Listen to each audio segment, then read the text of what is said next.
Hey there, so if you're a beginner kind of getting into the mapping space, kind of getting into mapping in general, particularly if you're getting into web mapping, there's tons of concepts, tons of ideas that you're just getting familiar with that can be really confusing. So I wanted to give 5 of these ideas or concepts that I think are particularly important and that can get a beginner mixed up. And we'll just guide you through, and hopefully you get a better sense of some of these and get started more easily in your mapping journey. So number 1 is latitude and longitude, which seem like really basic concepts, but you gotta actually respect these a bit. They can and possibly will mess you up.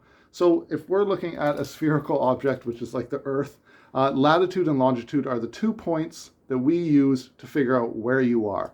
So longitude tells us where you are east and west on the Earth, and latitude tells us where you are north and south. Now it's a bit tricky because lines of longitude and latitude don't work what you expect, and that's why I brought this little flower pot out. Well, I don't actually have a little globe. If we have a point, if we're looking at, let's say, longitude, which measures us east and west, lines of longitude run like this because they're marking that particular point, east and west. If we have latitude, which is telling us north and south, those particular lines run like this because they're telling us which point, north and south. So that's important just to know that when you're looking at lines of latitude and longitude and what they actually measure, it can be a little confusing.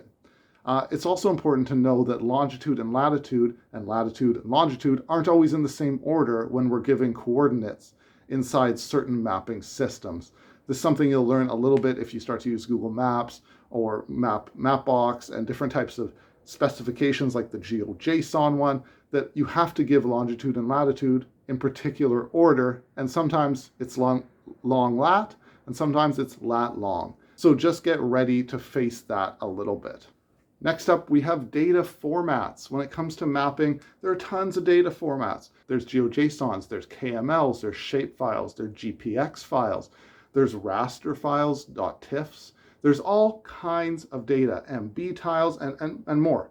So you don't need to know these all. You just need to know a few and how to use some tools to convert data into the format you want and that you get used to using. If you're going to do a lot of web mapping, GeoJSON is going to be your friend. And there's some really great tools like geojson.io that you can create a GeoJSON very easily, or mapshaper.org, where you can convert a shapefile or a KML or other types of files quite easily to GeoJSONs. And if you're going to be doing a lot of mapping with the internet, I would recommend getting to use GeoJSON.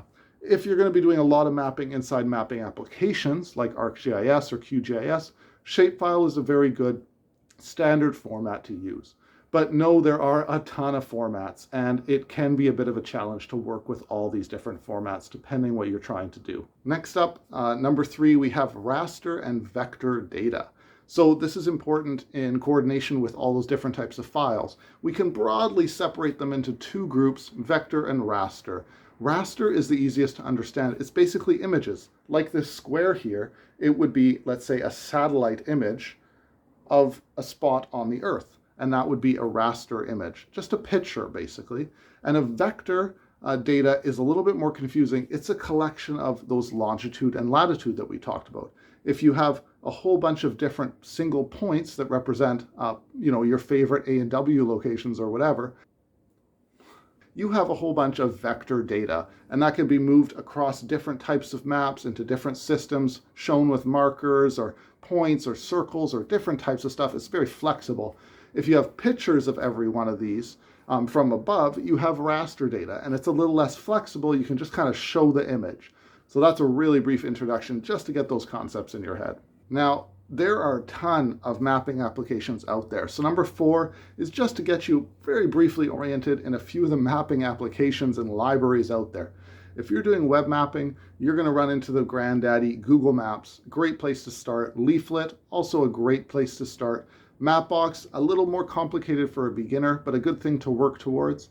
And if you're not doing so much web mapping, you're going to be digging a lot probably into QGIS or ArcGIS. ArcGIS is really the great grandfather of mapping technology companies. It's a huge company. It's been around for a very long time.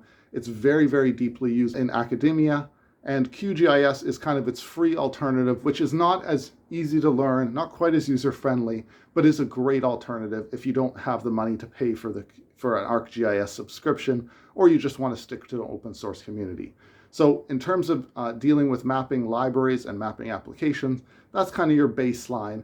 And you should sort of know broadly whether you're going into building maps that are going to be online or maps that are fine to just make a picture that are offline, and separate out whether you're going to be using one of those mapping libraries I mentioned or one of these mapping applications, which are more for desktop. Finally, for number 5, and I could have picked a lot of different things here, so I'll probably have more follow-up videos with more of these basic concepts, but I'm going to talk about tiling a little. And this is particularly important when it comes to web maps.